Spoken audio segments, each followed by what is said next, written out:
Shalom Aleihim. Bapak Yahweh memberkati saudara sekalian. Pagi ini saudara-saudara, saya akan menyampaikan satu materi yang saya beri tema musuh terberat yang harus kita taklukkan. Namun sebelumnya saya akan bacakan beberapa kesaksian yang masuk kepada saya. Yang pertama adalah dari Ibu Jane Manosoh dari kota Mobagu, Bolang, Mongondo, Sulawesi Utara. Saya akan bacakan kesaksiannya. Shalom, saya mau bersaksi. Waktu saya sakit, saya selalu pingsan dan orang-orang banyak berkumpul di rumahku. Setelah saya sadar, kemudian saya 2 kali meninggal.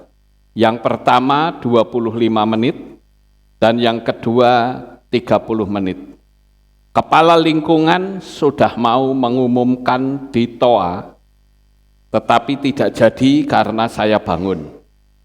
Di saat itu roh saya diangkat dan dibawa naik ke atas.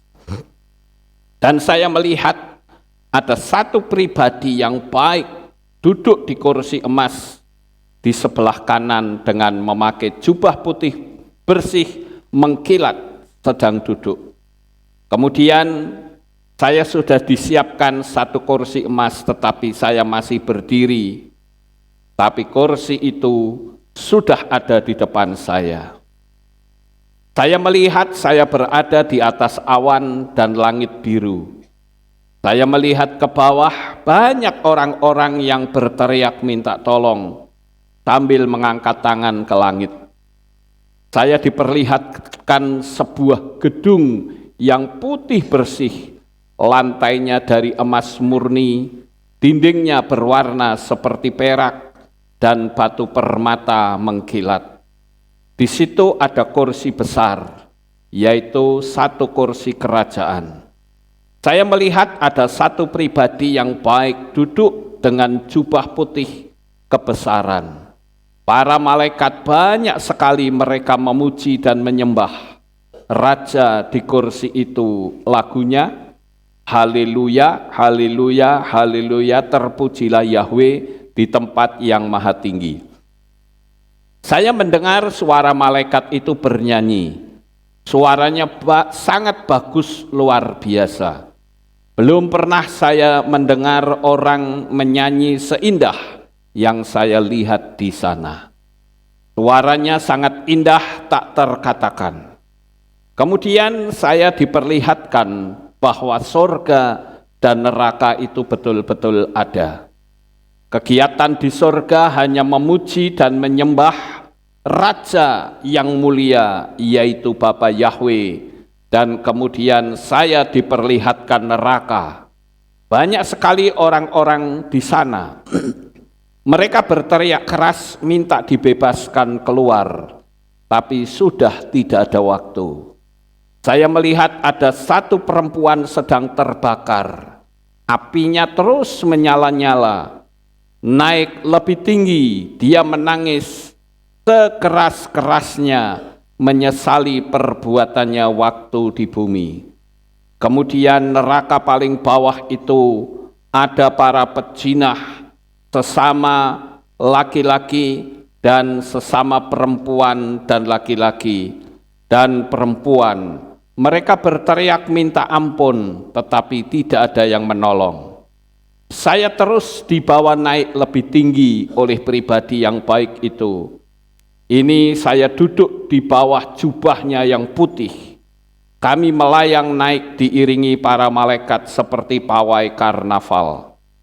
Pribadi yang baik ini berkata kepada saya, "Sudah kuperlihatkan kepadamu, hai anakku, saatnya aku akan membawamu pulang ke bumi karena tugasmu belum selesai.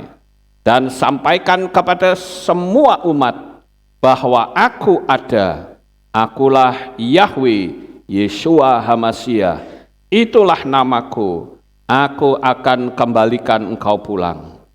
Saya diantar dengan sebuah kereta kerajaan dan Bapak Yahweh Yeshua HaMashiach duduk di kursi itu dan saya di bawah kakinya duduk beralaskan jubahnya. Dalam perjalanan turun, malaikat bersayap dengan trompet mengiringi perjalanan. Tibalah saya untuk turun. Saya diberikan sebuah bunga warna merah, bentuknya seperti bunga mawar, dengan pesan, jika engkau mengingat ini, sembahlah aku. Saya melangkah turun pertama dengan kaki kiri, kemudian kaki kanan. Sampailah saya ke bumi dan saya terbangun. Saya melihat ada begitu banyak orang sudah berkumpul dan suamiku terus menangis bersama-sama. Orang saat itu, perjalanan saya cukup jauh dan saya kembali menceritakan kepada mereka dan mereka ketakutan. Demikianlah kesaksian saya, Bapak Yahweh, di dalam Adonai Yeshua HaMashiach memberkati kita semua. Amin. Itu kesaksian pertama. Kesaksian yang kedua dari Ibu Senta Datu dari Manado. Shalom, Papi Lukas. Saya Ibu Senta Datu dari Manado, Jemaat KPI Yahweh Family. Saya mau berbagi kesaksian. Kesaksian ini mengenai anak saya yang mempraktekkan hukum Law of Attraction atau hukum Loa. Nama anak saya Jonathan Roroh. Saat ini sedang bekerja di Jepang. Anak saya kerja di Jepang pun itu hanya pertolongan dari Bapak Yahweh. Haleluya. Kesaksiannya begini. Pada tanggal 22 April kemarin, semua pekerja di perusahaan tempat anak saya bekerja diharuskan untuk MCU rutin di rumah sakit di Jepang. Semua pekerja hasilnya bagus, kecuali anak saya Jonathan. Hasilnya ada bercak di paru-parunya dan disuruh balik kontrol besok harinya tanggal 23 April. Esoknya balik lagi ke rumah sakit untuk kontrol lagi. Pemeriksaannya ada selang dimasukkan dari tenggorokan ke dadanya buat ambil sampel lendir untuk cek laboratorium. Dan hari itu juga tanggal 23 April diharuskan untuk nginap di rumah sakit tersebut selama 3 hari. Dan pada tanggal 25 April mau cek kembali dengan pemeriksaan selang yang ada kamera dimasukkan dari mulut ke tenggorokan ke dada dan harus dibius. Saya bilang sama anak saya Jonathan, kakak harus kuat, harus banyak berdoa berserah sama Bapak Yahweh. Coba kamu nonton video Papi Lukas yang waktu itu khotbah dengan tema tiada mahkota tanpa salib. Haleluya dan puji Bapak Yahweh. Pada hari H tanggal 25 April pemeriksaan dilakukan. Ada 2 selang yang dimasukkan untuk pemeriksaan. Selesai pemeriksaan tenggorokan anak saya sakit, tapi puji Bapak Yahweh setelah minum obat sudah membaik. Dan haleluya Bapak Yahweh sungguh dahsyat, hasilnya tidak ada masalah.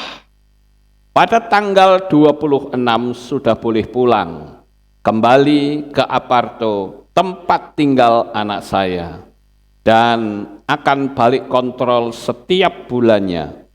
Beberapa bulan terakhir kontrol bagus, memang masih ada bercak sedikit, tetapi sudah berangsur membaik. Dan pada bulan ini, bulan Agustus, dia kontrol lagi. Karena mungkin masih ada lendir. Berhubung di Jepang sekarang lagi musim panas, hampir 40 derajat Celcius.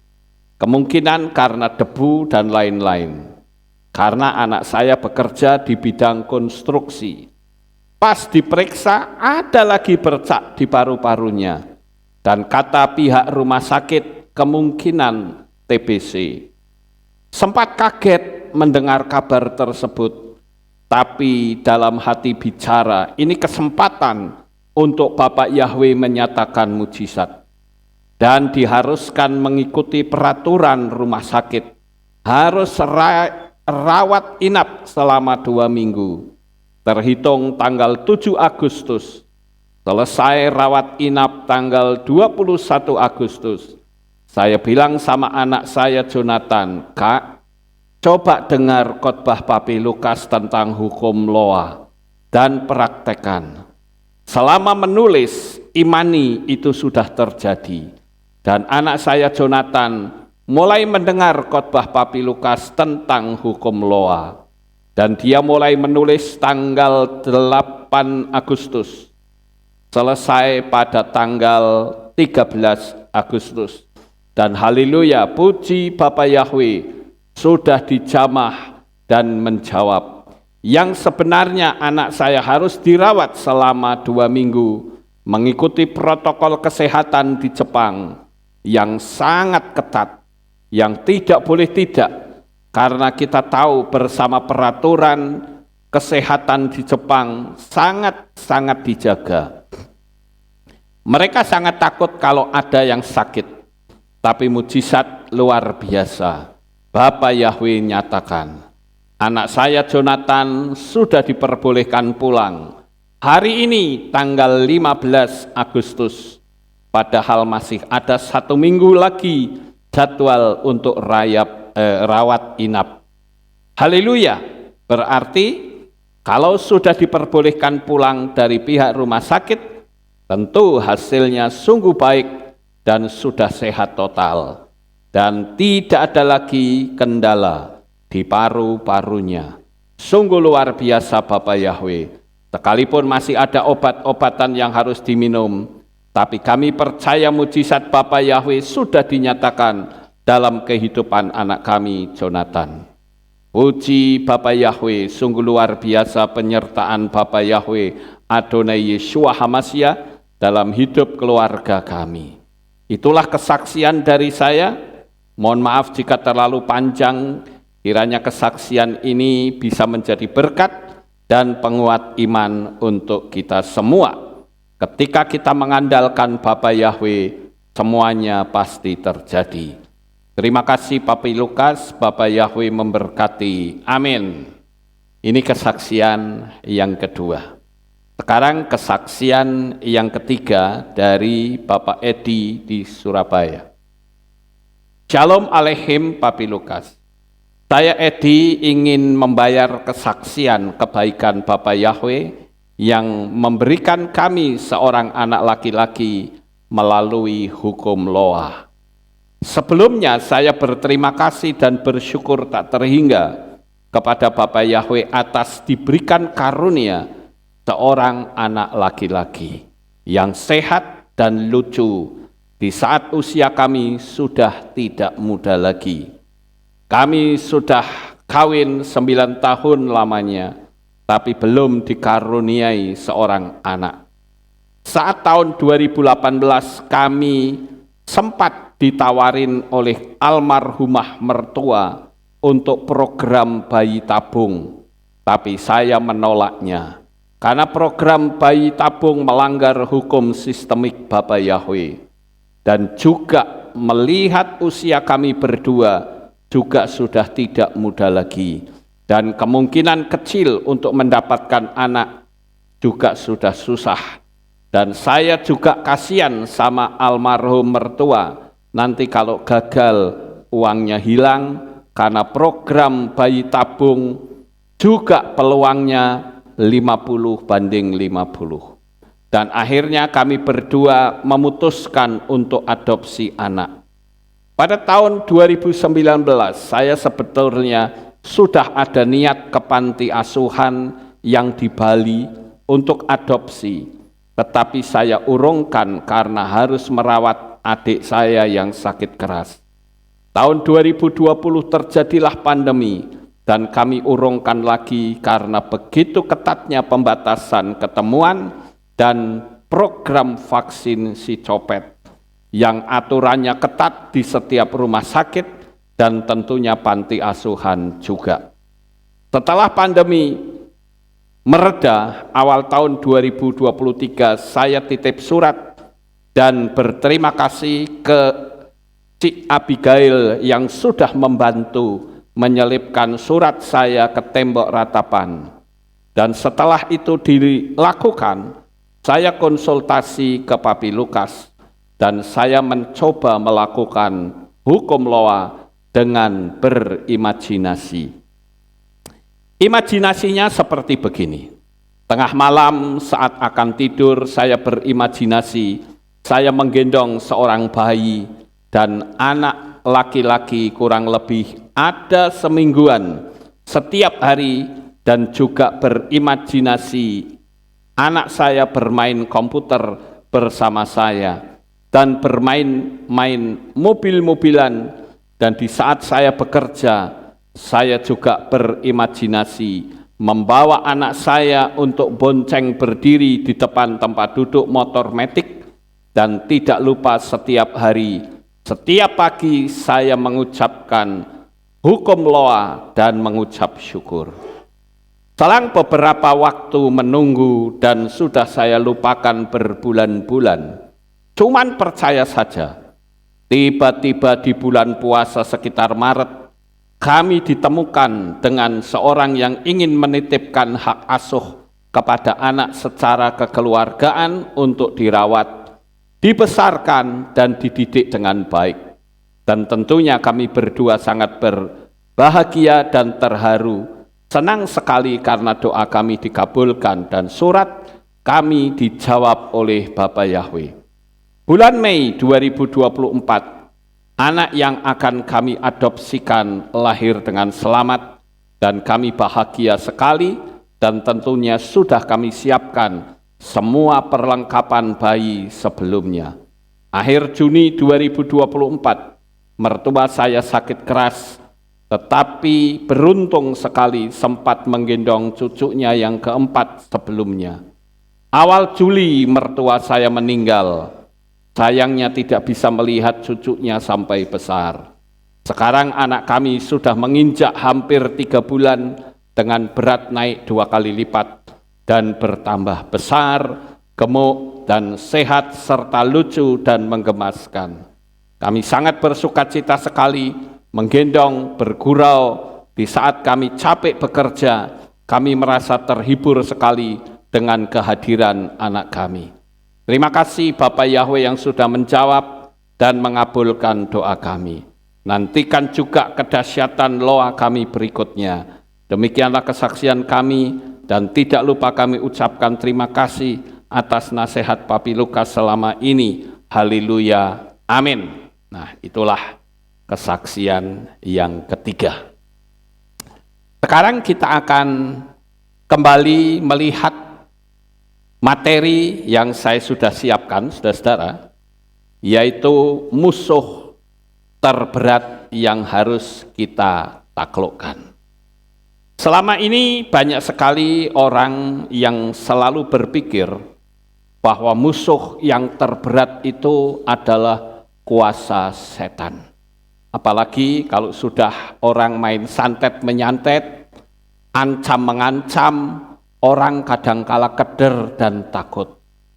Tetapi sebetulnya kalau kita mau menyelidiki musuh yang terberat, musuh yang terbesar yang membuat orang itu bisa jatuh, murtad, meninggalkan Tuhan, bahkan hidupnya menderita, itu bukan setan, saudara.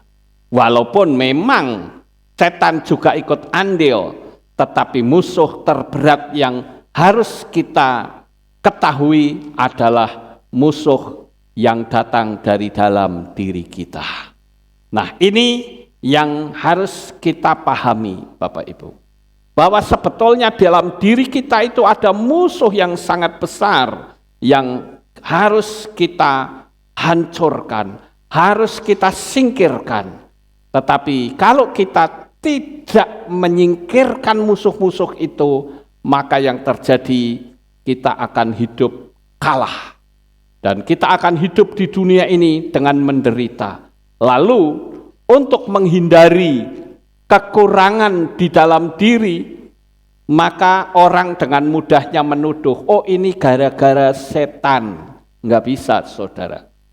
Karena musuh ini, musuh yang terberat adalah diri kita sendiri. Nah, pagi hari ini, saya ingin mengajak saudara, musuh apa saja yang harus kita singkirkan dari dalam kehidupan kita. Mari kita akan memulai apa saja yang harus kita singkirkan. Yang pertama adalah takut sendirian. Takut sendirian ini tidak cuman hanya bicara tentang setan. Oh, saya kalau malam takut, bukan itu, saudara. Tetapi takut sendirian yaitu karena dia tidak berani melangkah tanpa ada seorang teman. Kita harus tahu bahwa keyakinan kita akan Tuhan yang selalu menyertai kita. Kita bisa minta hikmat daripadanya. Kita bisa minta pertolongan daripadanya. Apa yang harus aku lakukan? Bapak Ibu yang terkasih, kita harus berani melangkah karena kita punya keyakinan bahwa kita hidup itu tidak sendiri. Saudara mungkin hidup begitu banyak orang di sekitar, tapi kadang orang merasa kosong, hidup merasa sendiri. Tapi sebetulnya kalau kita mau menyadari bahwa kita itu tidak sendiri, tetapi ada Tuhan yang selalu bersama-sama dengan kita. Bapak Ibu yang terkasih, ini adalah musuh terbesar kita, yaitu kita merasa seolah-olah hidup sendiri. Saya bisa tunjukkan banyak sekali ayat-ayatnya, tapi nanti poin demi poin akan cukup lama. Jadi saya nggak perlu memberitahukan ayat-ayat, tetapi apa yang saya katakan itu selalu datang dari kitab suci. Jadi Bapak Ibu, mari kita coba bertanya pada diri kita masing-masing. Apakah benar aku meyakini bahwa aku bersama dengan Tuhan? Firman Tuhan katakan bahwa aku menyertai engkau sampai akhir zaman. Lah, kita yakin atau tidak? Kalau kita yakin, kenapa kita tidak berani melangkah?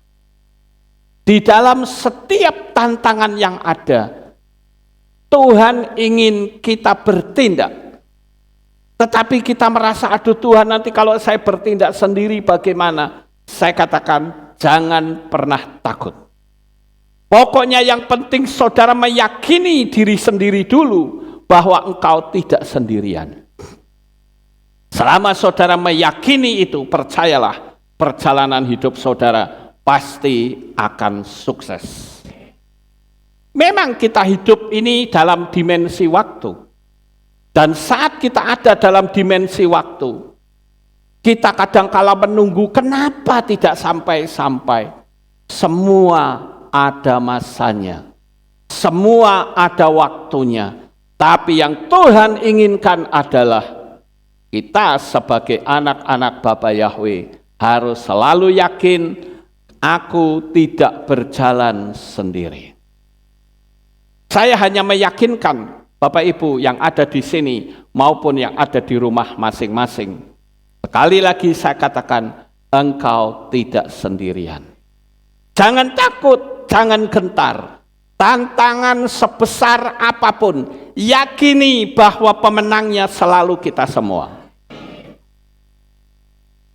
Kenapa kadangkala kita merasa takut? Mungkin kita berani berkata, amin, puji Tuhan, saya percaya. Pertanyaannya, bagaimana ketika saudara sudah keluar dari kehilat ini? Ketika engkau berinteraksi dengan orang lain, ketika engkau berhadapan dengan masalah yang itu-itu juga, apakah engkau tetap meyakini bahwa aku tidak sendirian, tetapi aku bersama dengan Tuhan? Itu yang terpenting, saudara. Musuh yang terbesar adalah ketika kita tidak meyakini bahwa Tuhan bersama dengan kita. Itu musuh yang terbesar. Seolah-olah aku berjalan sendiri, tidak ada yang memberikan pertolongan. Seolah-olah semua orang tutup mata. Bahkan saya sering melihat begitu banyak orang yang menghujat Tuhan karena merasa di poin pertama ada dalam diri kita. Bahkan kita bisa tuduh orang lain, apalagi saat kita sedang mengalami krisis ekonomi. Arah kita sudah tidak lagi kepada Tuhan, tetapi kenapa orang kok tidak tolongin saya? Kenapa katanya ada kasih dalam kehilat? Kenapa mereka tidak tolong? Hari ini saya beritahu saudara, selama engkau meyakini ada Tuhan bersamamu, manusia tidak bisa menolong, no problem. Ada tangan Tuhan yang selalu menolong saudara. Ini yang perlu ditanamkan terlebih dahulu di dalam diri kita. Karena ini musuh terbesar kita, saudara. Ya. Yang kedua, mengasihani diri sendiri. Ini adalah tanda kalau mental kita belum kuat. Artinya setiap melihat diri sendiri itu, kalau orang Jawa bilang tuh selalu nelongso. Selalu nelongso. Ada orang tertentu yang kalau WA saya, itu selalu yang dimunculkan sedang sakit, sedang menderita. WA-nya nggak tahu-tahu, begitu masuk 15. Sampai akhirnya apa? Saya tidak merespon sampai hari ini.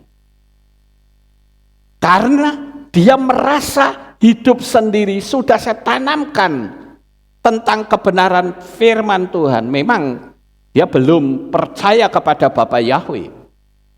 Selalu dia panggil-panggil nama sesembahan lain. Saya katakan kamu percaya dulu. Percayalah kepada Bapa Yahweh.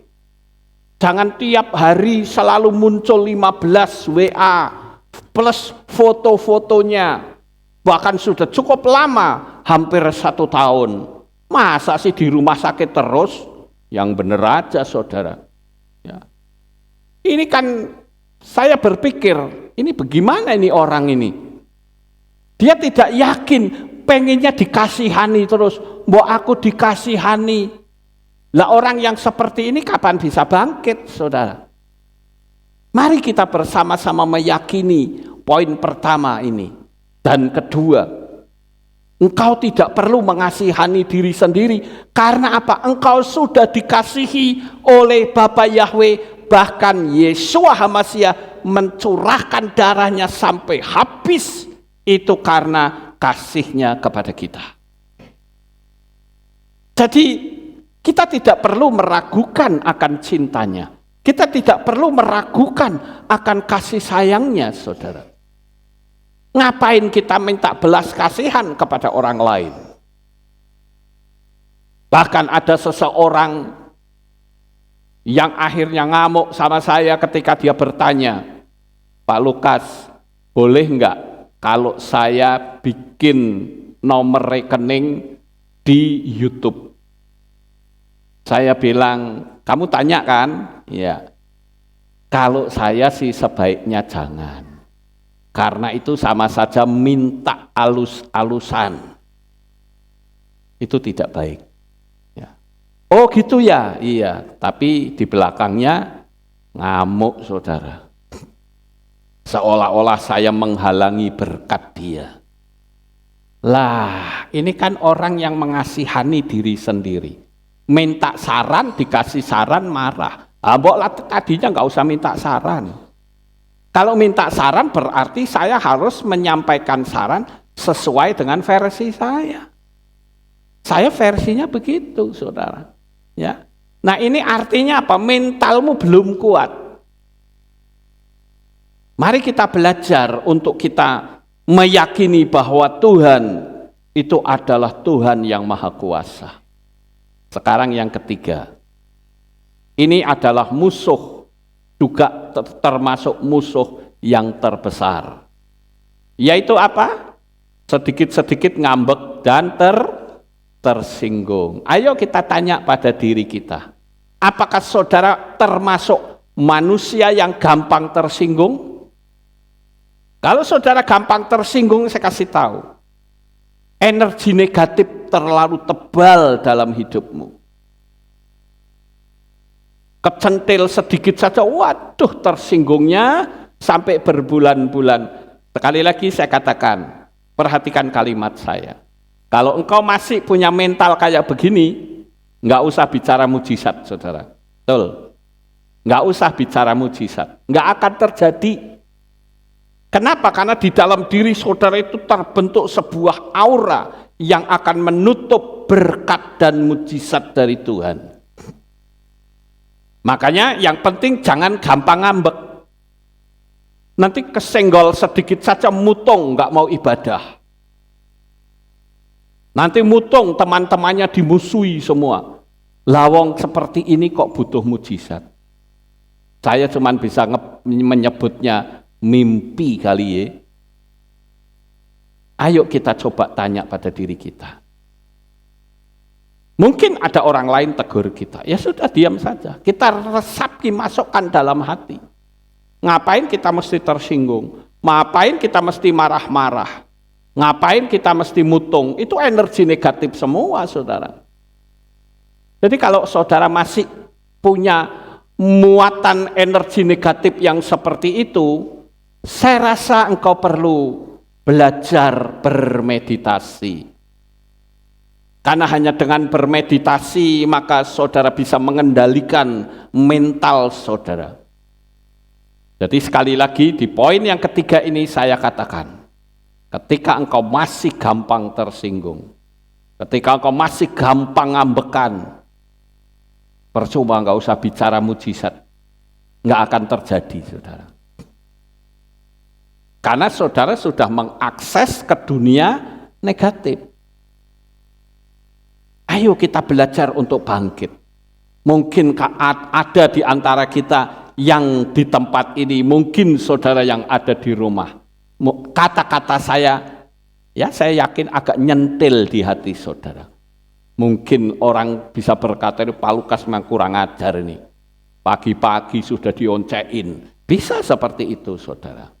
Tetapi yakinlah, selama kita tidak ngambek, kita tidak mudah tersinggung, aura saudara akan cerah. Dan saudara akan menjadi sumber mujizat. Saudara mempraktekkan hukum Loa juga akan berjalan dengan sempurna. Ya Bapak Ibu, saya banyak memberikan saran-saran. Saudara yakini saja, praktekkan saja. Loh, kapan waktunya? Tunggulah, kita hidup dalam dimensi waktu.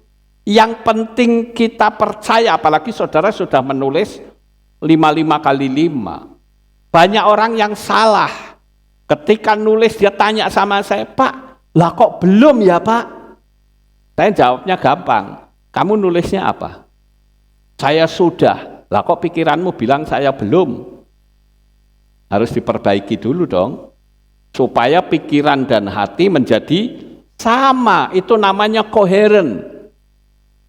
Di dalam kitab Misley, dalam teks bahasa Inggris dikatakan, for as he think in his heart, so is he.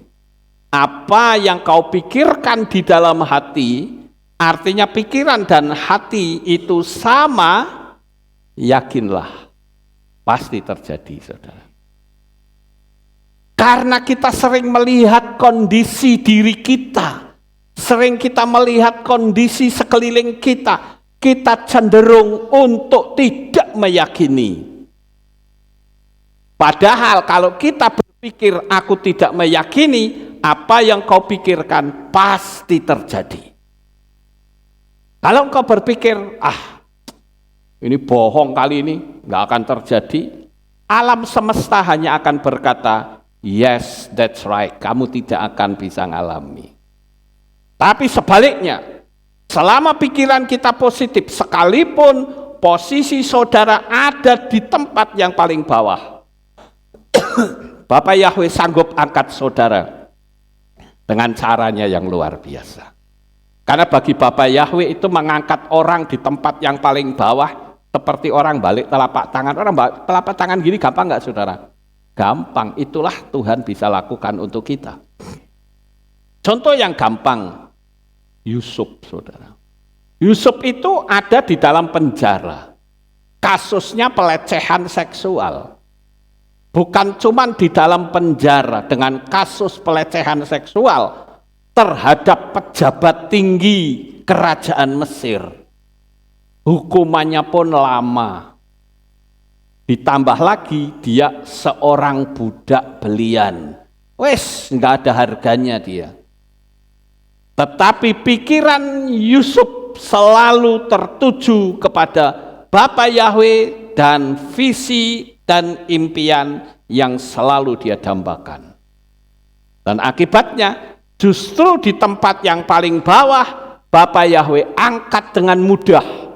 Makanya saya katakan, kalau saudara menghadapi banyak sekali tantangan terus banyak, maka saya katakan kesaksianmu akan menjadi semakin indah. Jangan takut terhadap tantangan, saudara. Tiap manusia pasti punya tantangan, tiap manusia pasti punya masalah. Tetapi yang terpenting, pikiran kita kemana? Ingat, apa yang kau pikirkan itu yang terjadi. Ketika engkau berpikir tentang masalah, masalah akan datang kepadamu. Tetapi ketika engkau berpikir tentang hal-hal yang besar, maka hal-hal yang besar akan datang kepadamu. Lah kapan? Saya belum. Tunggu, ada waktunya. Paham Bapak Ibu? Ada waktunya. Dan waktu Tuhan itu selalu tepat. Ayo kita belajar untuk bersabar. Mau tidak mau, suka tidak suka, kita akan berhadapan dengan lorong waktu. Orang bikin roti, itu juga melewati waktu. Saudara sekolah sampai lulus, juga ada waktu. Saudara kontrak rumah, sampai selesai, juga ada waktu. Bahkan yang namanya obat paten pun ada masa kadaluarsa. Ada masa expirednya. Dan saya katakan, apakah penderitaanmu akan kekal? Tidak. Percayalah, tantangan yang saudara hadapi, penderitaan yang saat ini saudara hadapi, tidak kekal. Jangan kau ciptakan kekekalan. Kalau pikirannya tertuju hal-hal yang seperti ini, ngambek, tersinggung, itu menciptakan penderitaan semakin kekal. Tapi kalau pikiranmu terus tertuju kepada visi, misi, dan impian, maka masalahmu nggak akan tahan tinggal dalam diri saudara. Betul? Dia nggak akan tahan. Karena apa? Energinya benturan terus, saudara. Ayo kita belajar untuk kita berani melawan setiap tantangan. Dan sekali lagi saya katakan, pemenangnya selalu saudara semua. Kita lihat yang keempat. Musuh yang terbesar dalam diri kita namanya mudah terpengaruh. Tidak punya pendirian yang kuat. Istilah Jawanya mencela, mencele, saudara. Esok dele, sore tempe. Berubah-ubah, saudara. Tuhan menghendaki kita punya prinsip yang kuat, punya pendirian yang kuat. Saya bisa tunjukkan sekarang ini ya, kan nanti kalau saya tunjukkan banyak hal nanti keluar dari jalur, tapi saya akan cerita sedikit. Sekarang ini banyak sekali pengajaran-pengajaran sesat yang sangat mengerikan. Ada yang muncul dari Korea. Oh, jemaatnya tahu berapa? Luar biasa, ratusan ribu, bahkan bisa mendekati 1 juta. Luar biasa loh Bapak Ibu. Ada lagi pengajaran-pengajaran lain yang mengatasnamakan Yahweh. Makanya saya selalu katakan, ayolah, kalau kita belajar, kita dengar firman, itu cocokkan dengan firman ada apa tidak. Kalau nggak ada ya jangan diikuti, saudara. Kan saya selalu memberitahu, ini saya punya pengajaran seperti ini, dasar firman-Nya ada. Ini saya punya pengajaran begini, dasarnya begini, ayatnya begini, selalu saya katakan. Ya. Jangan asal pokoknya, wah repot saudara. Kita harus memiliki prinsip dan pendirian yang kuat. Yang kelima sekarang, malu mengakui kesalahan. Saudara yang terkasih, tiap manusia itu pasti punya kesalahan. Baik itu kesalahan yang ringan maupun kesalahan yang berat. Setidak-tidaknya saudara mengakui di hadapan Tuhan. Itu yang penting, saudara. Mungkin saudara berpikir, aduh Tuhan, aku malu mengakui di hadapan manusia. It's okay. Yang penting akui di hadapan Tuhan, berubah hidupnya. Amin. Kalau saudara bisa seperti itu, saya jamin hidupmu pasti akan terus naik, terus naik, terus naik. Yang terpenting adalah pemberesan diri kita kepada Bapa Yahweh.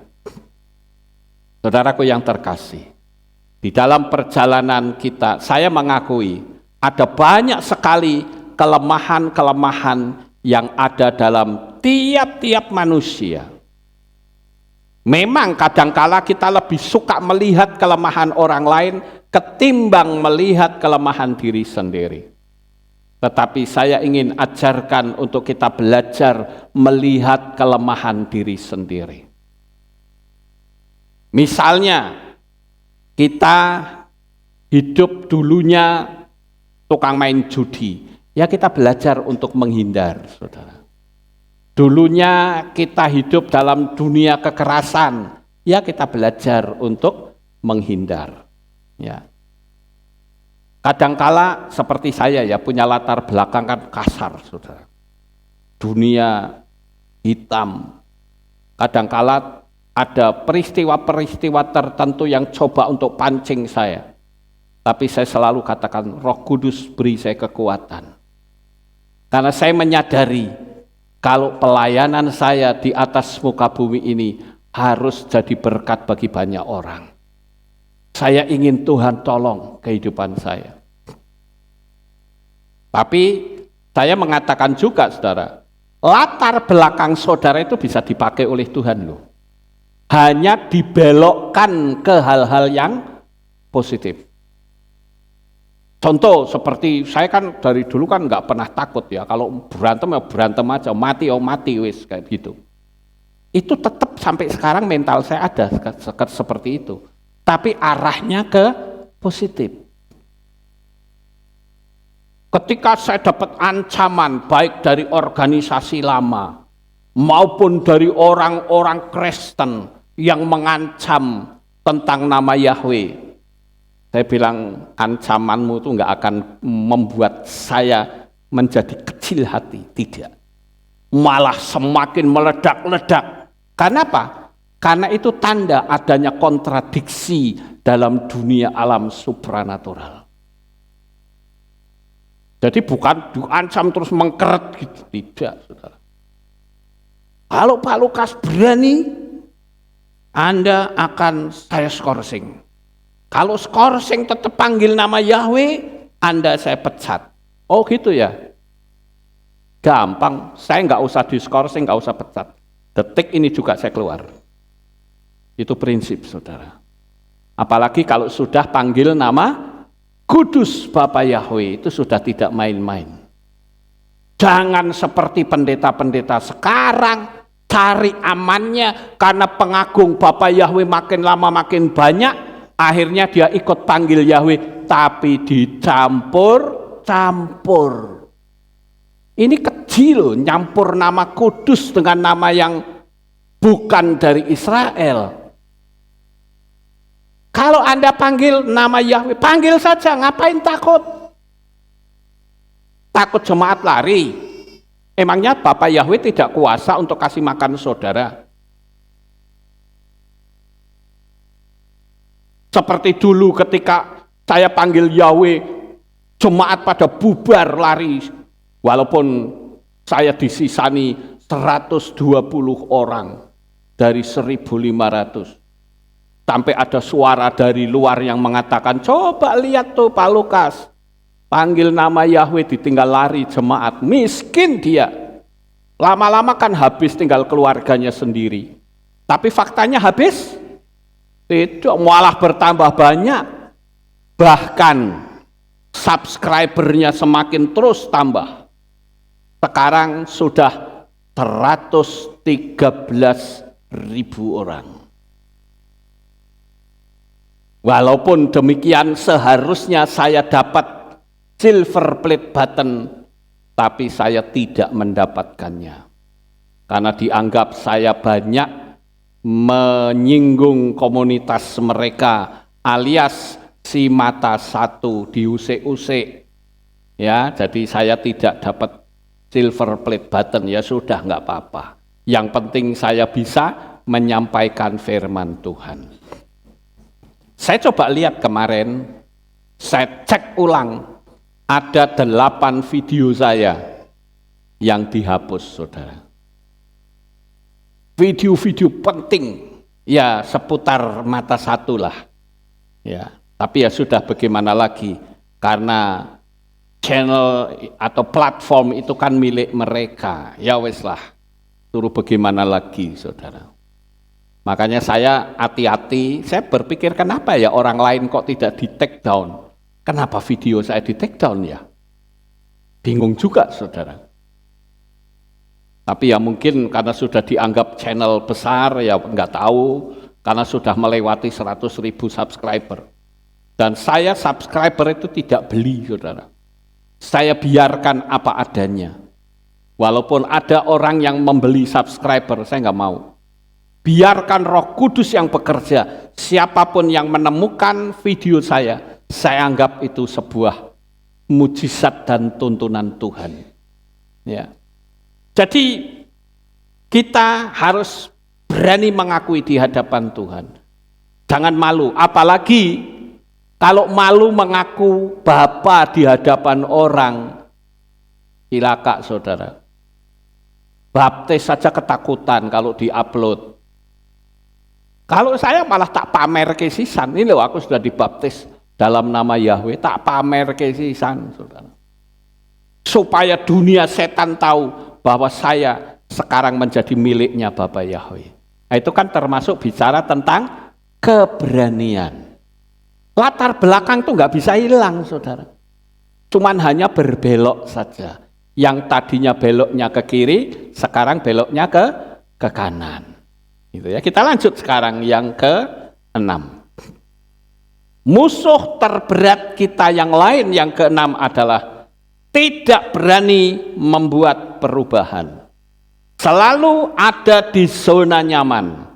Padahal kalau ingin naik level yang lebih tinggi, harus berani hadapi tantangan yang lebih besar. Saya katakan tantangan itu adalah berkat yang menyamar.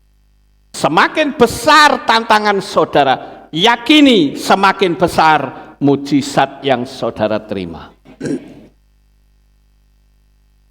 Pokoknya yang penting rahasianya aku tidak sendiri. Kalau aku tidak sendiri ketika aku berhadapan dengan tantangan yang besar, mungkin kita mengalami kegagalan, tapi firman Tuhan katakan, orang yang jatuh tidak akan sampai tergeletak, sebab ada tangan Bapa Yahweh yang mengangkat kehidupan kita. Hanya itu saja. Ngapain kita takut? Ada banyak sekali, saya bersyukur loh atas kehadiran Bapak Ibu di tempat ini. Sekalipun menghadapi banyak sekali tantangan pengajaran di sini. Nama Yahweh saja sudah menjadi beban. Muncul lagi nama Yeshua, muncul lagi 7 hari raya, muncul lagi Torah, muncul lagi ya macam-macam saudara. Tapi saudara masih tetap tinggal dalam ibadah di tempat ini, saya angkat jempol saudara. Karena saudara bisa mempercayakan saya sebagai gembala. Saya lebih salut lagi ketika dulu saya menghentikan perjamuan kudus. Dulu kita kan tiap bulan. Bahkan tim perjamuan kudus sudah sempat pamer. Dia bilang, Pak Lukas, nanti bulan depan kami punya seragam baru. Saya ingat itu. Saya bilang bulan depan kita tidak lagi melakukan perjamuan kudus. Dan kita akan lakukan setahun sekali sesuai dengan firman Tuhan. Karena tidak pernah ada perjamuan itu tiap hari.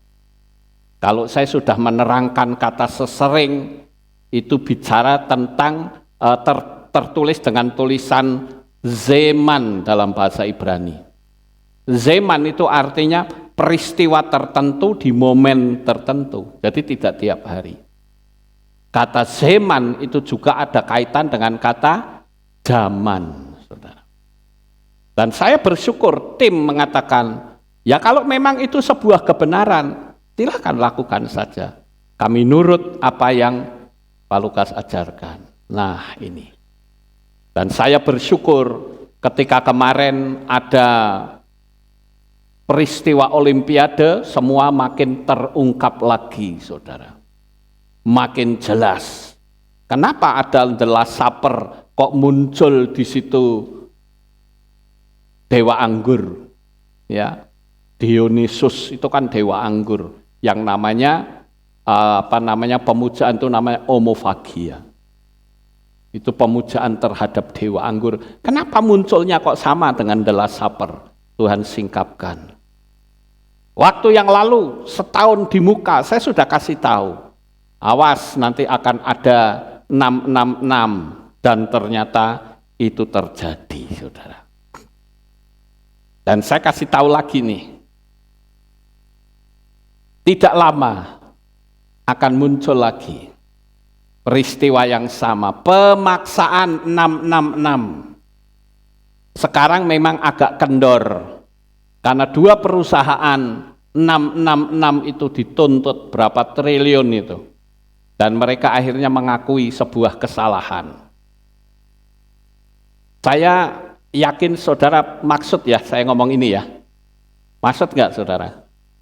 Maksud ya, karena saya tidak boleh ngomong secara vulgar. Nanti ini di take down lagi saudara.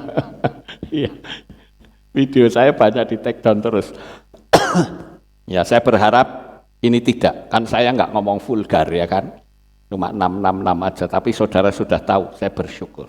Ya, kita lihat yang berikutnya, saudara. Musuh yang terbesar dalam hidup kita adalah selalu mengulang kesalahan yang sama. Atau istilah kerennya adalah jatuh di lubang yang sama. Nah, ini juga menjadi pelajaran bagi kita, agar kita jangan mengulang kesalahan yang sama. Ketika Albert Einstein dan Thomas Alva Edison membuat lampu pijar, waktu itu dia mengalami kegagalan. Menurut cerita banyak orang yang saya pernah baca, dia gagal 10.000 kali, saudara. Coba ketika dia gagal 500 kali, kemudian dia menyerah, berarti kita tidak bisa nikmati lampu seperti sekarang. Tapi karena dia gigih, maka akhirnya berhasil. Sempat ada wartawan yang bertanya kepada dia, Pak Thomas, saya mau tanya, Anda kok bisa ya, melewati kegagalan sedemikian banyak? Si Thomas berkata apa? Kamu bilang aku gagal? Tidak. Saya menemukan kesalahan dalam membuat lampu pijar. Menemukan, saudara. Bukan itu sebuah kegagalan. Karena setelah menemukan, dia tentu tidak akan melakukan hal yang sama, tapi yang lain. Dan kegigihannya dia membawa hasil yang sangat luar biasa. Maka seperti yang tadi saya katakan, semakin banyak tantangan, semakin besar hambatan, semakin indah kesaksian saudara. Jadi jangan takut, maju terus bersama dengan Bapak Yahweh, saudara pasti menang. Kita lanjut yang ke-8. Ini juga merupakan musuh yang terbesar dalam hidup kita. Yaitu apa? Tidak suka melihat orang lain sukses. Kalau saudara lihat gambar ini tragis banget ya.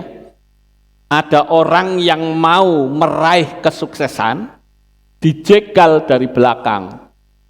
Ini jahat loh saudara. Ini sama saja mematikan karakter orang. Mungkin dijegal dengan fitnah, keji, dijegal dengan kalimat-kalimat buruk. Ini keji sekali saudara. Makanya kita jangan jadi orang yang ada di belakang. Berjalan saja terus. Karena sekali lagi selama kita meyakini saat kita jatuh, kita tidak akan tergeletak, tapi kita bangkit kembali, kita bisa jalan lagi sampai pada titik kemenangan kita. Saya tekankan itu Bapak Ibu. Saudara tahu, tiap hari hati saya selalu berdoa. Tiap malam saya doakan saudara. Sebelum saya tidur, saya berdoa bersama istri. Saya katakan, Bapak Yahweh berkati umat-umatmu. Baik itu Kehilat Aleftau ya, maupun keluarga-keluarganya, bahkan para subscriber, atas nama mereka saya ucapkan terima kasih.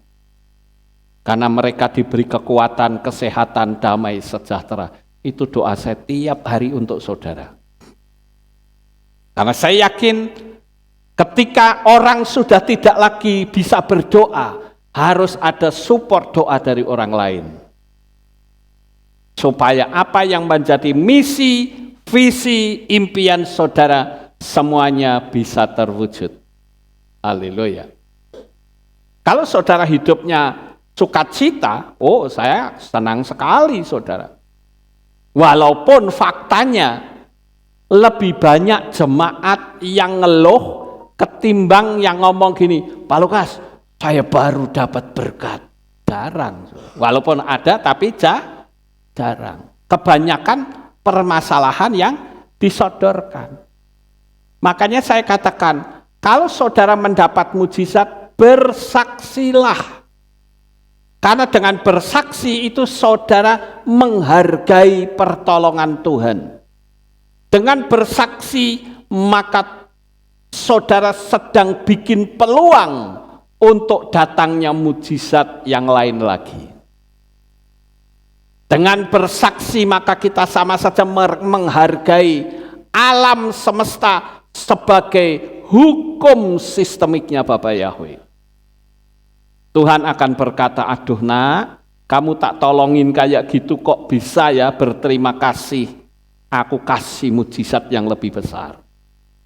Makanya ketika Yesua menyembuhkan 10 orang kusta, yang balik berapa orang? 1 saudara. Apakah Yesua diem? Tidak. Dia bilang, mana yang 9? Mereka sudah sembuh.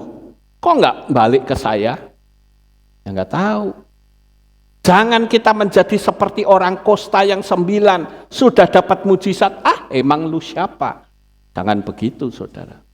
Dengan memberi kesaksian, saudara sama saja sedang berterima kasih kepada Bapak Yahweh. Percayalah Bapak Ibu. Saya terus terang respect dengan orang-orang yang bersaksi. Macam kayak tadi ada 3 orang bersaksi. Kalau saya sebagai manusia dengernya saja senang. Apalagi Tuhan saudara. Tuhan juga pasti senang. Jangan ketika melihat orang lain sukses, cemburu, iri hati. Ya kalau iri tapi hal yang positif nggak apa-apa. Saudara datangi kemudian tanya, apa rahasia kesuksesanmu? Itu baru benar saudara. Jangan seperti gambar ini. Orang mau meraih kesuksesan dipotong dari belakang. Itu kan jahat sekali saudara. Itu musuh yang terbesar. Ya, sekarang musuh yang terbesar lainnya apa? Ingin hasil yang instan. Sekarang ini kan serba instan, saudara. Makan mie instan. Ya. Mau bikin nasi goreng, ada juga bumbu instan. Nggak perlu ngulek suwen. Ya. Semua ada. Dulu mana ada yang namanya santan.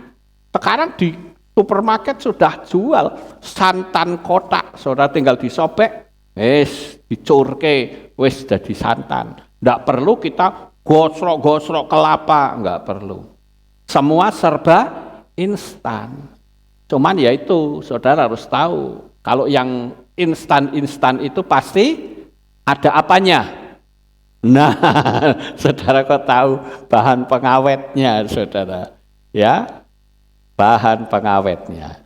Ya bukan berarti saya tidak boleh saudara makan mie instan, boleh. Wong saya ya masih seneng makan mie instan, saudara. Ya. Tapi ojo keseringan gitu loh. Ya Bapak Ibu, ojo keseringan. Bukan berarti tiap hari makan mie instan. Enggak boleh. Saya jujur kemarin saya mau makan mie instan. Tapi tak lihat di lemari, loh kontek. Apa iki sing makan? ya wis, terserah, enggak apa-apa, gampang beli lagi kan gitu, saudara. Boleh, saya bilang enggak, bukannya tidak boleh, boleh. Ya. Karena saya kan waktu yang lalu sempat beli cukup banyak, tak taruh di lemari. Loh kok entek garek plastiknya cocok, saudara. Ya sudah, suruh gimana lagi. Ya, jadi jangan ingin hasil yang instan. Kalau ternyata Tuhan kasih instan, bagus. Tapi kalau enggak, tunggu saja, waktunya pasti sampai. Amen. Ya, sekarang yang ke-10. Yang ke-10, musuh yang terbesar adalah tidak bisa mengendalikan emosi. Ini artinya elemen api yang terlalu berlebihan. Elemen api terlalu berlebihan itu tidak baik, saudara. Karena manusia kan punya 4 elemen ya. Saya tidak akan cerita lagi, nanti jadi melebar. Tapi yang saya tekankan di sini adalah kita harus belajar mengendalikan emosi.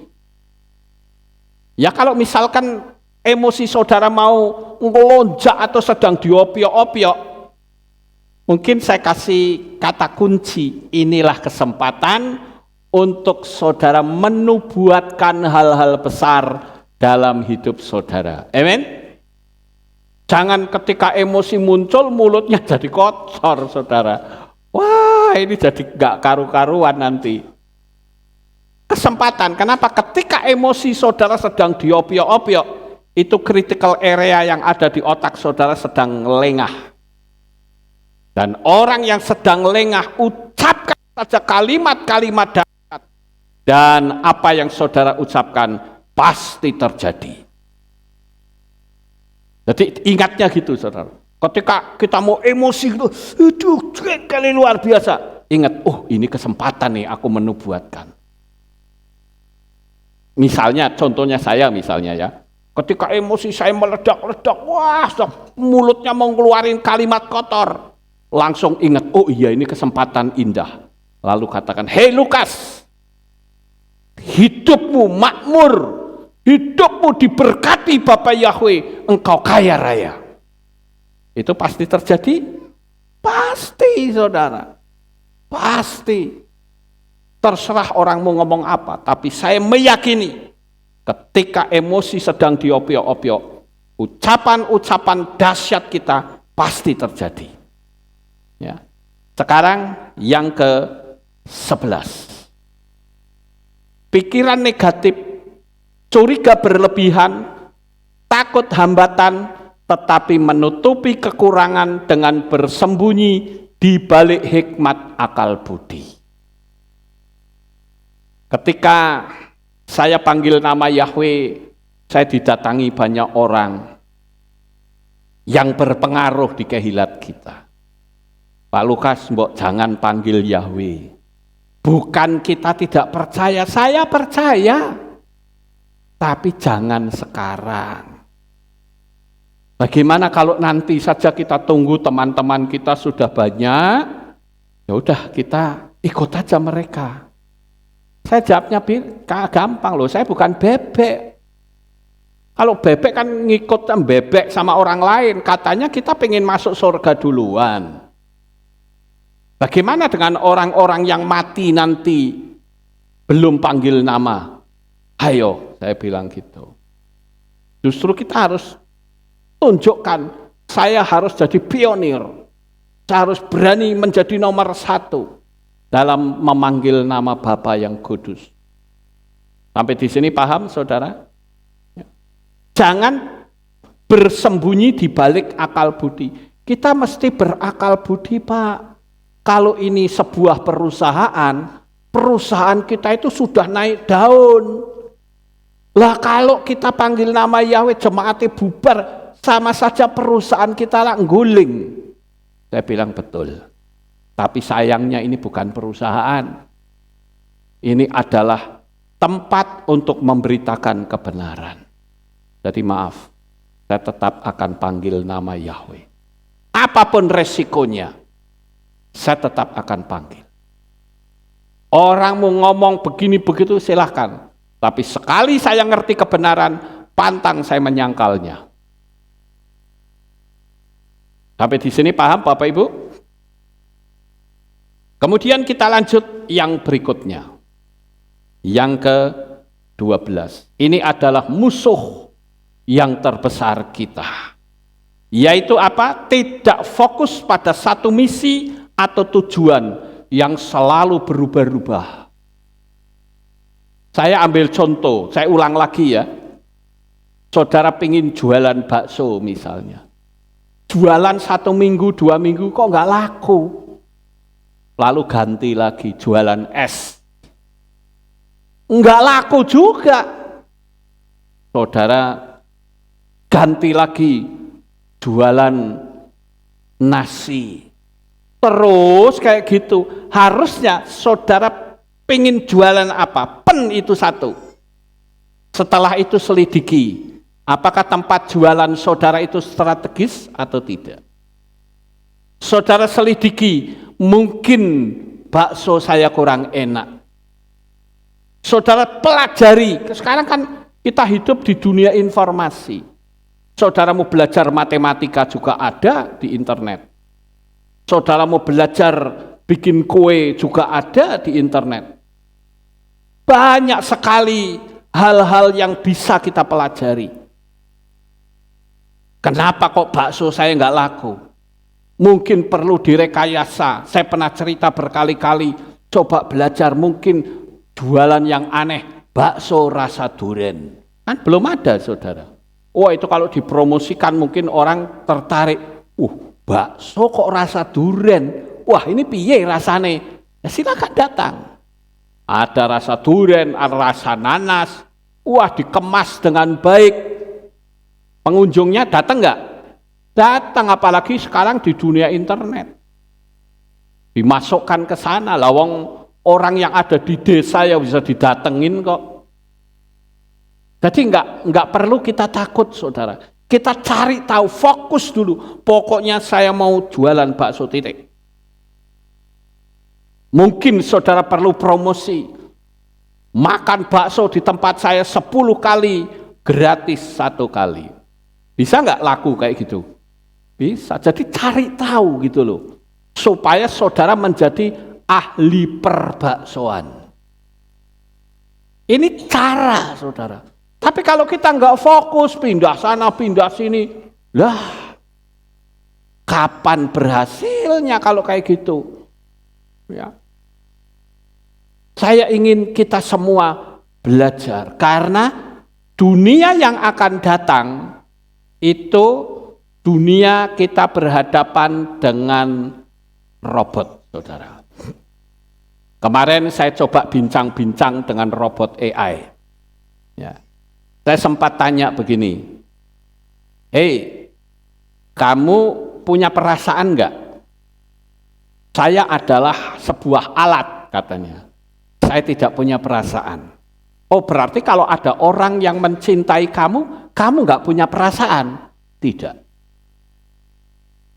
Kira-kira kamu bisa nggak melawan manusia? Dia bilang bisa iya, bisa tidak. Oh, ini ngeri, saudara. Makanya film Terminator akan terjadi dalam dunia nyata. Kayak ilmuwan di Jepang dibunuh sama robot buatannya sendiri. Ditembak mati, saudara. Mau menghukum robot, piye carane, saudara. Sekarang kan hampir semua bidang robot semua. Sekarang ada robot petani, suruh nyangkul, saudara. Dia nyangkul. Dan cangkulannya itu selalu sempurna, sama semua sampai ujung ke ujung. Dan mereka nggak perlu dikasih makan, saudara tinggal duduk aja kipas-kipas, dia jalan sendiri. Sekarang bahkan muncul robot yang bisa punya. Cuman aku berpikir ya, ini kalau anaknya lahir, terus tanya mamaku mana ya? Tuh. Iya saudara. Luar biasa loh sekarang ini. Karena sekarang ini ternyata robot itu sudah dikasih womb itu kandungan ya, rahim yang bisa membuat orang itu lahir, saudara. Jadi ibunya ibu robot, saudara. Istri mati, nggak apa-apa, beli robot, gampang. Dan dia bisa diajak melakukan hubungan seksual, mau sehari 100 kali juga nggak apa-apa, dia mau. Cuman saya lagi mikir, nek korslet piye, saudara. Ngeri loh sekarang ini. Ya. Saya katakan kita sebagai anak-anak Bapak Yahweh harus fokus, belajar yang fokus. Kalau kita nggak fokus, pikirannya ke sana ke sini, pindah ke sana, pindah ke sini, nggak akan berhasil, saudara. Kita akan kecewa nanti. Tapi selama fokus, saudara pelajari, maka yang terjadi kesuksesan. Coba saudara tanya sama orang-orang sukses, emangnya mereka nggak ada hambatan? Banyak hambatannya. Tetapi mereka tetap fokus. Mereka meyakini bahwa apa yang mereka yakini pasti terjadi dan itu betul-betul terjadi, saudara. Sekarang kita lihat musuh terberat yang lain, yaitu suka menunda-nunda waktu sekalipun ada kesempatan. Saya suka dengan sebuah kalimat yang memotivasi saya. Kalimat itu pendek, dia katakan, don't wait till tomorrow what you can do today. Jangan tunggu besok kalau kamu bisa melakukan hari ini, saudara. Ngapain harus tunggu-tunggu? Kalau saya berpikir, saya tunggu juga yang ngerjain saya kok. Iya kan? Malah nek ditunggu-tunggu capeknya double, saudara. Kita sebagai anak-anak Bapak Yahweh, jangan suka membuang-buang waktu. Saudara mau main game, nggak apa-apa, saya tidak menyalahkan. Wong saya ya juga suka main game, cuman game saya sekarang sudah tak hapus. Karena lama-lama kok saya jadi teringat ya, waktu main game kan saya suka main game Call of Duty, saudara. Kalau saudara suka game perang, wah itu Call of Duty itu istimewa. Terus bergerak maju. Ya. Yang pertama dulu saya mulai terikat dengan game Mario Bros, saudara. Saya kalau ingat Mario Bros, saya suka lihat Andre. Ya, Andre itu main Mario Bros-nya pinter, saudara. Sampai bisa tamat. Saya cuma seneng nonton nih, saudara. Kan ada yang ditulung gitu. Wah, menarik sekali. Saya coba main nggak bisa, kalah cepat, saudara. Tapi akhirnya ketika saya berdoa, tutup mata yang muncul Mario Bros yang loncat-loncat. saya berhenti, udah saya berhenti dah. Gitu.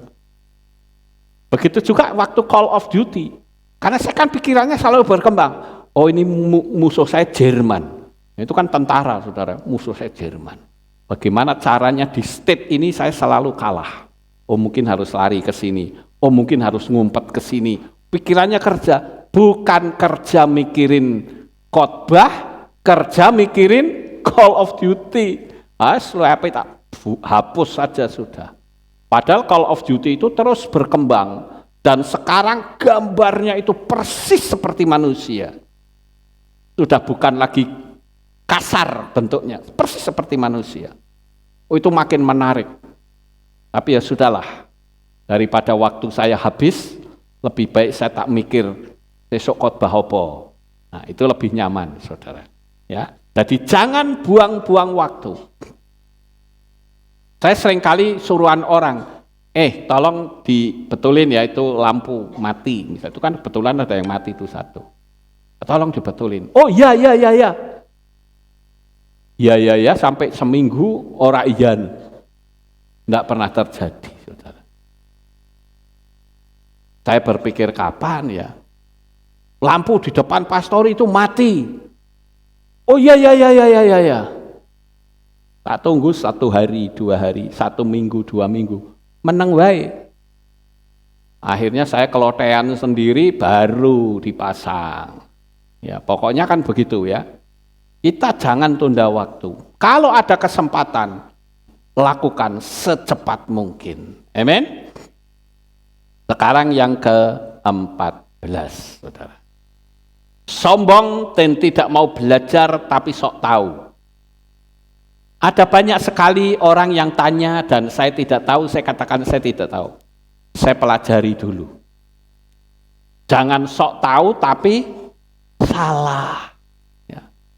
Seperti yang dulu ada pendeta yang khotbah katanya di Gunung Kawi ada pohon to yang tinggi. Sampai penasaran saya datangi ternyata pohon to pohon kresem, saudara. Itu kan bohong namanya. Terus ada lagi pendeta ngomong gini, Pak Lukas itu berani ngomong Yahweh karena di Indonesia jajal nang Israel kalau berani panggil Yahweh. Tak colok ke sisan, saudara. Waktu ke Israel nyanyi Kolhane sama Tehalelia. Kan itu ada sebutan Yahweh. Malah disoting sama orang Yahudi. Lah kok enggak marah? Artinya apa? Pendeta itu bohong, saudara. Bahkan ke Israel saja belum pernah. Aneh sekali saya bilang. Sok tahu. Katanya panggil Yahweh beraninya di Indonesia. Coba panggil Yahweh di Israel, tangkap polisi, kamplengin katanya. Mana saya nyanyi Kolhane sama Tehalelia, haleluya. Ya. Ada nama Yahweh berulang-ulang disebut. Orang Yahudi nonton senang mereka. Waktu kami belajar di kampung Sefat di Kabalah. Ya, kalau saya bicara Kabalah jangan sinis dulu ya, karena banyak orang yang sinis. Kabalah itu ada 2, saudara. Kabalah yang nyembah setan dan Kabalah yang nyembah Bapak Yahweh. Saya belajar di kampung Sefat. Buktinya ketika Jameson menerjemahkan kata Adonai diterjemahkan Yahweh, mereka senang. Bahkan mereka bilang amin, amin. Artinya kan mereka itu sukacita, cuman takut lingkungan. Ini kok orang Indonesia kok nekat-nekat berani panggil? Ya berani panggil lah, namanya juga kitab suci ngomong begitu. Betul nggak Bapak Ibu? Saya diwawancarai di Museum Friends of Zion di Israel. Saya panggil nama Yahweh. Saya katakan kenapa kok saya panggil Yahweh? Karena dalam kitab Difre Hayamim Aleph pasal 16 ayat 8 dikatakan Hodula Yahweh kirubismo, yang nyoteng manggut-manggut, saudara. Karena saya memberitakan apa yang tertulis dalam kitab suci. Apa yang perlu ditakutkan? Jadi banyak pendeta itu yang mengada-ada sok tahu, saudara.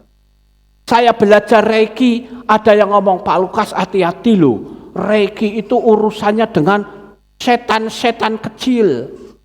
Setan kecil bagaimana? Emang tuyul? Anda belajar Reiki atau tidak? Tidak, tidak kok ngomong. Saya belajar Reiki dan tidak ada pemujaan terhadap nama Tuhan. Itu murni menyelaraskan antara energi fisik saya dengan energi alam semesta. Belajar dulu baru ngomong. Jangan main tuduh, nanti kalau ketemu sama orang Reiki diketawain. Makanya kita harus jangan sombong, jangan sok tahu, saudara. Tapi belajar. Sekarang kita lanjut. Yang ke-15. Musuh kita yang paling berat adalah membandingkan diri sendiri dengan melihat kegagalan orang lain sehingga memperbesar rasa takut untuk melangkah. Nah, ini juga ada kaitannya dengan poin yang pertama tadi. Selama kita melihat dalam diri kita ada Tuhan, jangan takut melangkah. Sekalipun musuhmu raksasa, raksasa tetap bisa dikalahkan. Contohnya siapa? Lah Daud, saudara. Waktu mau berjuang saja sudah dilecehkan sama Saul. Bukannya Saul berterima kasih, sampai Daud bilang, siapa orang yang tidak bersunat itu berani menghina nama Tuhanku. Saul bilang, hati-hati loh, kayak tentara loh itu jago perang loh. Orang urusan pakai ketapel wis pokoknya. Ya. Dan buktinya Goliatnya tumbang, saudara. Sebelumnya harus pakai protokol, pakai baju perang, malah tidak bisa jalan, berat. Ora protokol-protokolan, ora aturan-aturan, pokoknya yang penting itu raksasa itu mesti tak tumbangkan. Dan buktinya tumbang, betul nggak Bapak Ibu? Kadangkala aturan-aturan manusia itu menghambat pekerjaan Tuhan. Maka di dalam sinode KPI saya selalu mengatakan, KPI memang punya aturan, tetapi bukan berarti kita terpaku pada aturan. Tidak. Jangan sampai ketika ada orang bangun kehilat lagi iri, marah. Kenapa mesti iri dan marah? Saya katakan KPI dalam satu kota ada 10, bagus. Cuman yang penting jangan ngambil jemaat lama, cari yang baru. Paham Bapak Ibu? Itu saya ajari mereka. Ya kalau misalkan bikin KPI tapi ngerebuti jiwa yang lama ya pantes nek marah. Ya, gembalanya marah ya pantes. Tapi kalau ambil jiwa-jiwa yang baru ya enggak masalah. Tapi kalau buat saya nggak akan marah. Saya malah akan introspeksi. Kenapa ya kok jemaat pada kabur?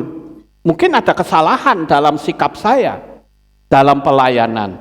Bisa jadi itu menjadi cambuk dan introspeksi bagi diri sendiri. Jangan gampang menghakimi orang lain. Saya katakan siapapun yang mau bikin kehilat sekalipun bukan KPI di depan situ, tak dukung 100%. Kenapa? Karena semakin banyak pengagung Bapak Yahweh, semakin banyak orang yang diselamatkan. Siapa tahu orang tidak mau datang ke sini, tapi mau datang ke depan. Selamat juga, saudara. Pikiran kita itu jangan terpaku pada organisasi. Walaupun organisasi itu penting, tapi pikiran kita tetap berfokus kepada Bapak Yahweh. Ya, nggak usah banding-bandingkan.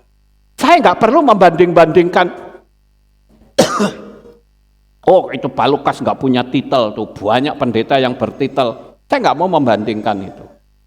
Orang mau dengerin saya ya syukur, tidak juga nggak apa-apa. Saya punya kemampuan seperti ini, hanya itu saja. Yang penting saya memberikan yang terbaik untuk Bapak Yahweh, selesai. Sekarang yang ke-16. Nah, Ini juga musuh juga ini saudara. Hobinya menyalahkan situasi dan keadaan serta orang lain. Itu sudah dari sononya saudara. Ketika Adam jatuh dalam dosa bersama Hawa, Tuhan tanya, "Hei Adam, di manakah engkau? Perempuan yang kau tempatkan di sisiku, dialah yang memberi aku makan buah pengetahuan baik dan jahat, sehingga aku memakannya." Loh kok orang nyambung saudara? Yang ditanya, "Hai Adam, di manakah engkau?" Harusnya, "Ini loh Tuhan, aku ada di sini." Loh kok malah perempuan? Perempuannya juga ular. Kan sama gambar ini, betul nggak Bapak Ibu?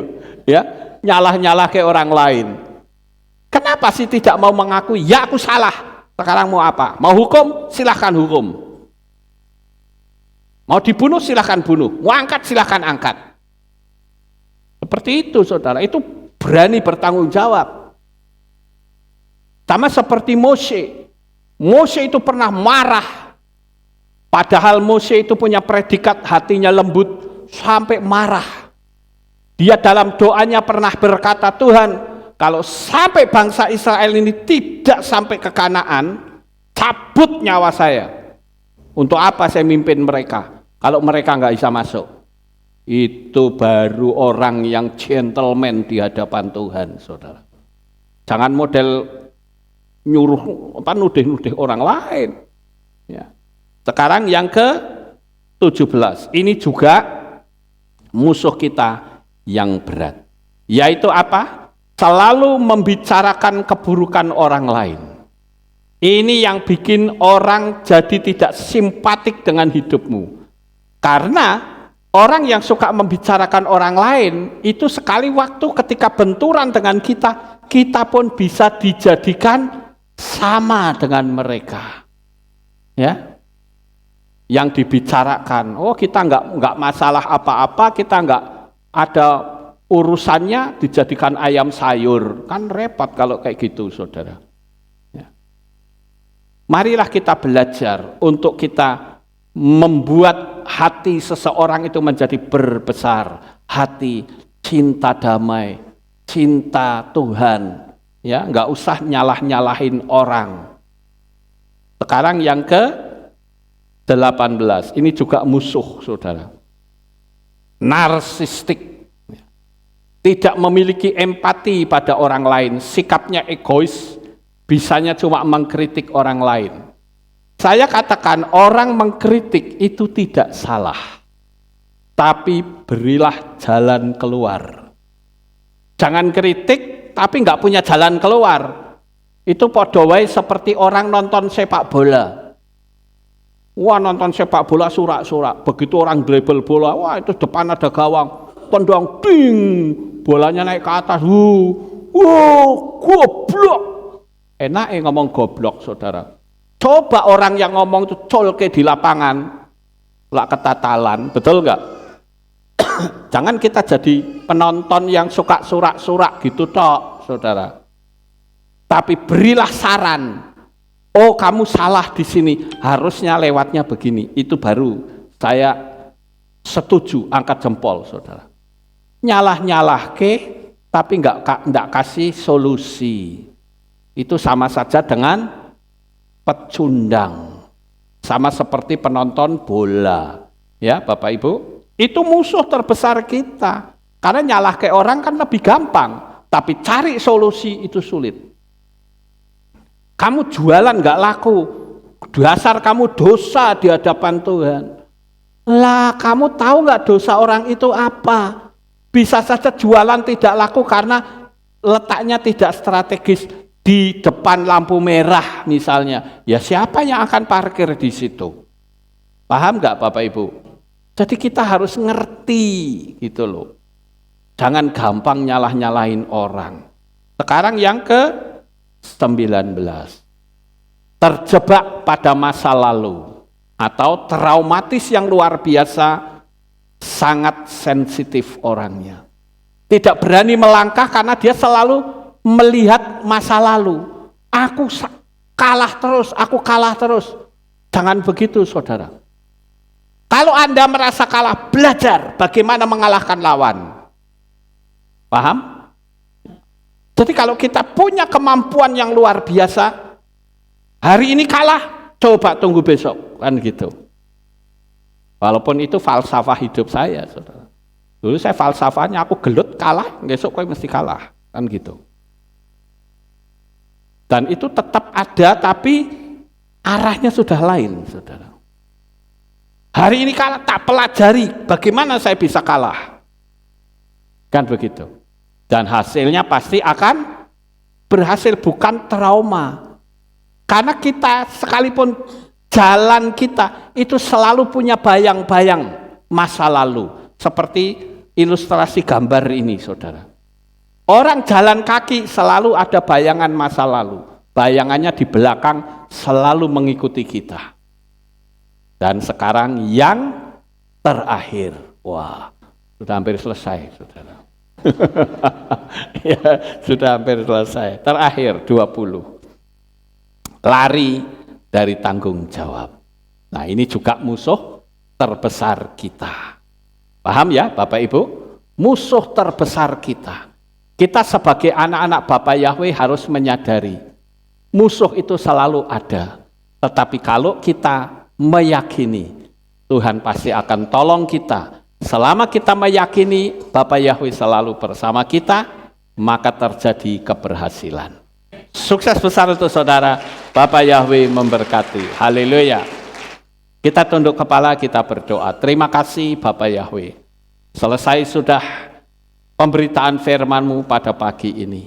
Biarlah apa yang kami dengar akan mengubah motivasi hidup kami, sehingga kehidupan kami menjadi semakin berkenan di hadapan-Mu. Terima kasih Bapa Yahweh. Inilah doa syukur yang kami naikkan kepadamu. Di dalam nama Adonai Yeshua HaMashiach kami sudah berdoa. Amin. Tidak ada pengumuman. Saya akan membacakan satu ucapan terima kasih. Ya, sebentar. Bentar ya. Oke, ini ucapan terima kasih dari Ciingwa, ya. Kepada yang terhormat Bapak Lukas Sutrisno di tempat. Shalom, salam sejahtera. Bersama ini saya Ibu Ingwa atau Inawati Pamuji, selaku adik dari Bapak Sugiri Pamuji almarhum, mengucapkan terima kasih yang sebesar-besarnya kepada Bapak Ibu Gembala Lukas Sutrisno, Jemaat KPI Alef Tau Magelang, atas segala dukungan doa, baik moral maupun spiritual. Sejak adik saya meninggal hingga keberangkatan jenazah, atas segala pelayanan dan perhatian yang diberikan, kiranya Bapa Yahweh yang membalasnya. Hormat saya, Ibu Ingwa. Ya, ini sudah saya ucapkan. Terima kasih bagi saudara sekalian, khususnya juga tim besok yang sudah mendoakan saat-saat terakhir. Baik Bapak Ibu, kita akan akhiri ibadah kita. Saya juga perlu memberitahu, mohon maaf jangan berdiri dulu. Saya mau pamit karena nanti malam saya akan ke Jakarta karena ada fellowship KPI. Namun demikian, saya ingin saudara tetap setia ibadah. Untuk KKR saudara bisa lihat secara streaming nanti, ya. Ini yang saya bisa sampaikan. Mari kita bangkit berdiri, kita akhiri ibadah kita. Terima kasih Bapak Yahweh, selesai sudah ibadah kami dari awal, pertengahan sampai pada akhirnya. Sebentar lagi anak-anakmu akan kembali pulang ke rumah mereka masing-masing. Jaga, lindungi, peliharakan mereka sampai di rumah dengan selamat. Berkati anak-anakmu dengan berkat-Mu yang melimpah. Terpujilah Engkau ya Bapa. Inilah doa syukur yang kami naikkan. Di dalam nama Adonai Yeshua HaMashiach kami sudah berdoa. Mari kita angkat tangan kita dan kita akan menerima berkat Kohanim. Haleluya. Yevarecheka Yahweh wa yismereka. Amen.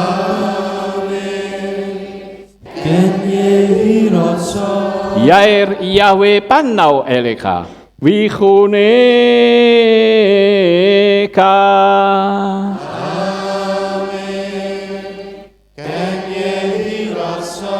Yesa Yahweh panau eleka wayashem leka shalom.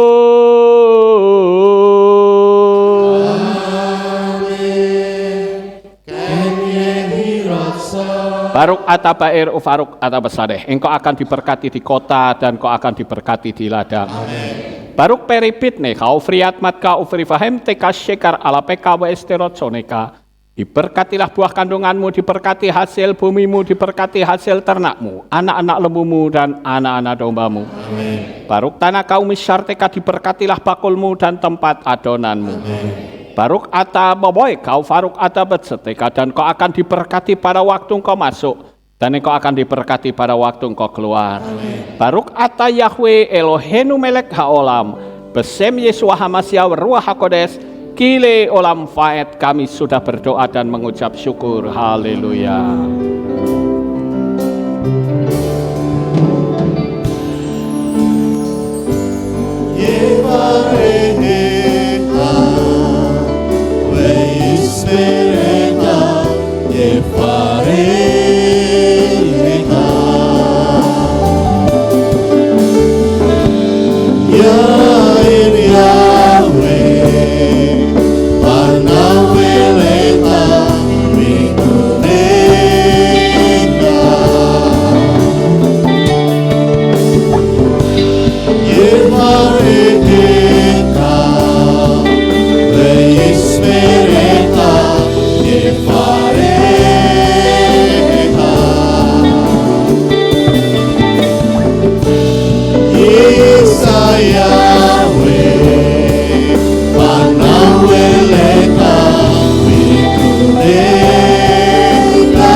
Selamat pagi, selamat pulang Bapak Yahweh yang berkati kita semua. Terpujilah Bapa Yahweh yang Maha Kuasa. Terima kasih atas kehadiran Bapak Ibu Saudara sekalian dalam ibadah bersama kami di Kehilat Alef Tau Magelang. Doa saya Bapa Yahweh memberkati dengan kesehatan yang sempurna, damai sejahtera dan berkat materi yang semakin melimpah. Kami menunggu kembali kehadiran Bapak Ibu Saudara sekalian pada jam yang tersedia. Hari Sabat jam 5 pagi, hari Minggu jam 6 pagi, hari Rabu jam 6 sore. Siap sedialah sebagai mempelai Hamasya untuk menyambut kehadiran mempelai pria kita yaitu Adonai Yeshua Hamasya di awan-awan yang permai. Amen lehitraot. Shalom, sampai jumpa kembali.